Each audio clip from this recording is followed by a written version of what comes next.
Affirmations are supposed to transform your life, right? So why do you still feel stuck after repeating things like, I'm confident, I love myself, money flows to me in a river of abundance, about 100 times?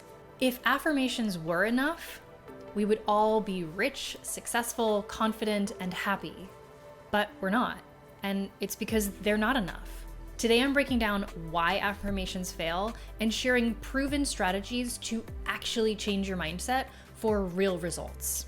You've probably heard the word mindset thrown around a lot, but what does it really mean?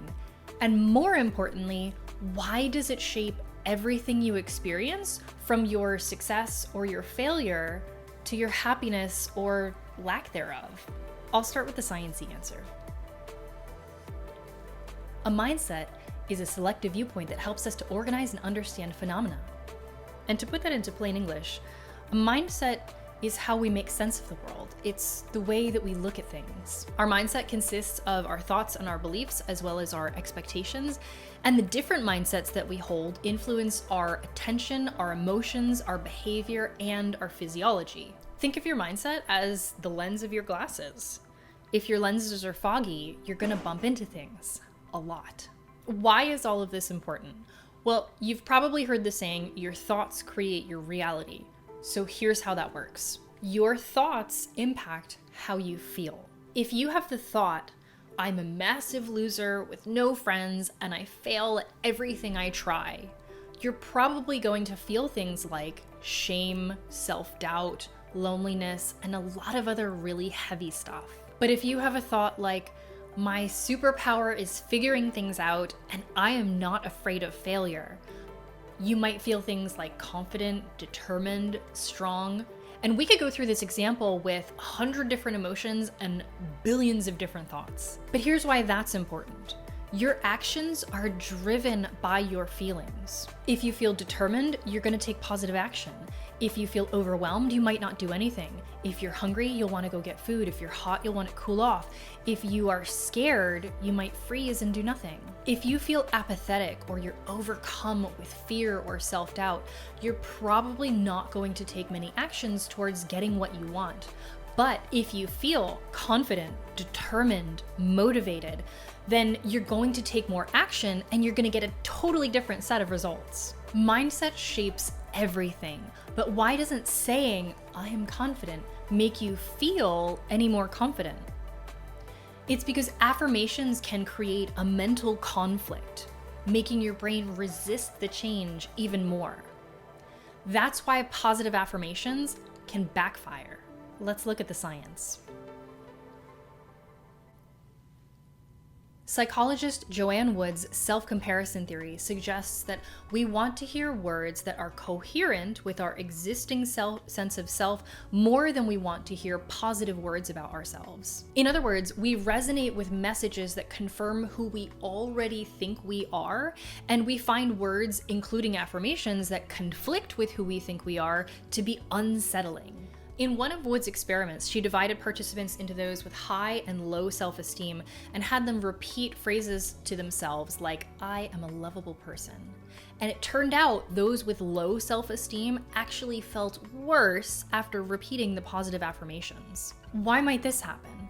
Well, one idea is that when you say a phrase you don't already believe, let's say, my body is beautiful, that you then reflexively look for evidence that strengthens the belief you already hold. In this case, I don't believe my body is beautiful. And that evidence might be beliefs like, my stomach is disgusting, I hate the way my butt looks. And so rather than getting closer to believing the positive affirmation, you are strengthening your belief in the opposite. I am a lovable person. No, you're not. You suck. By now, you're probably wondering, well, if affirmations don't work, what does? And here's where it gets exciting. I'm about to share 3 game-changing techniques with you to start transforming your mindset and seeing some real changes in your life. So if research suggests that when we repeat statements that feel incongruent with what we currently believe, that it will backfire, leading to feelings of conflict and more negative thoughts, then what?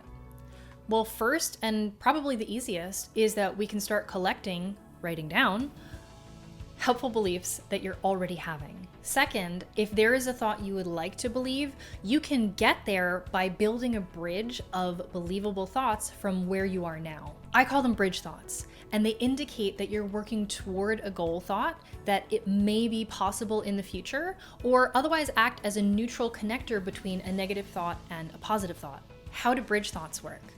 By modifying the thought that you would like to believe. Say the thought that you want to believe, your goal thought is, I have enough money to live comfortably, but you don't currently believe that thought. You can try out thoughts that get you partway there, like, I'm taking the actions to generate enough money to live comfortably. I'm grateful for the comforts I already have. I'm becoming a high earner who lives comfortably. Remember, your bridge thoughts should be something that you currently believe. As we know from Joanne Wood's work, we want to hear words that are coherent with our existing sense of self. So you want to move to a slightly more positive message that you resonate with rather than a drastically more positive one that you think is false. Then you can take your bridge thought and use it to motivate new actions. For example, if you believe that you're taking the actions to generate more money, you might practice saying out loud the words that you'll use in your next job interview or when you're asking for a raise. Or if you believe that you're becoming a high earner, maybe you decide to enroll in a course to develop valuable skills, or you hire an executive coach to identify your blind spots. The more actions that you take, the more your positive beliefs will be supported and the closer you'll get to your goal belief. The third thing you can do is something that I call thought examination. First things first, ask yourself, what are some thoughts you want to be thinking about your goal? Then choose one of those new beliefs. As you say it, notice how it feels, notice how it sits, and notice what conflicting thoughts are coming up for you. Then we're going to take each of those thoughts and do a thought examination. So I want you to ask yourself, what is the evidence for or against this belief? Are there any alternative ways of looking at it? Are there any less destructive ways to look at this? Then, just like with the bridge thoughts, look for any actions you can take to change your circumstances. So for example, if your goal belief is, I am in the relationship of my dreams, but your brain says, well, my partner and I don't really have anything in common anymore, and we don't connect enough. Let's start with the assumption that you want to stay in the relationship. The first thing that we'll look for is evidence for the old thought and against it. So my partner and I don't have anything in common. We have different hobbies, but we think the same way about lifestyle, money, kids, religion, politics, and we have pretty similar tastes in music. Take the other conflicting thought. We don't connect enough. Well, how much is enough? We connect almost every day after work. Well, we don't really go on dates anymore. Here's where the action comes in.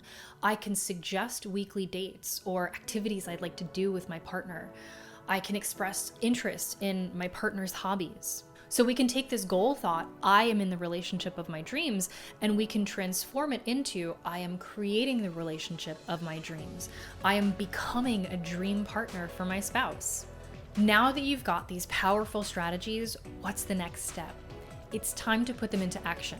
We've covered a lot today, but mindset change doesn't happen overnight. So where is the best place to start? I've created a free bonus for you. It's a special Anti-Affirmations Workbook that includes prompts to help you implement all 3 strategies that you learned here today, plus a special 4th exclusive strategy that you will not see anywhere else. The workbook is going to help you dig even deeper and create real, lasting change. Just click the link below to grab your free copy, and you'll have instant access to the workbook and be the first to know when I drop new content to help you live not just a good life, but an excellent one. Affirmations can create a mental conflict, making your brain resist the change even more. It's because affirmations can create... Excuse me. You've got 3 powerful strategies to start. Even better for you, a free bonus that helps you take it to the next level.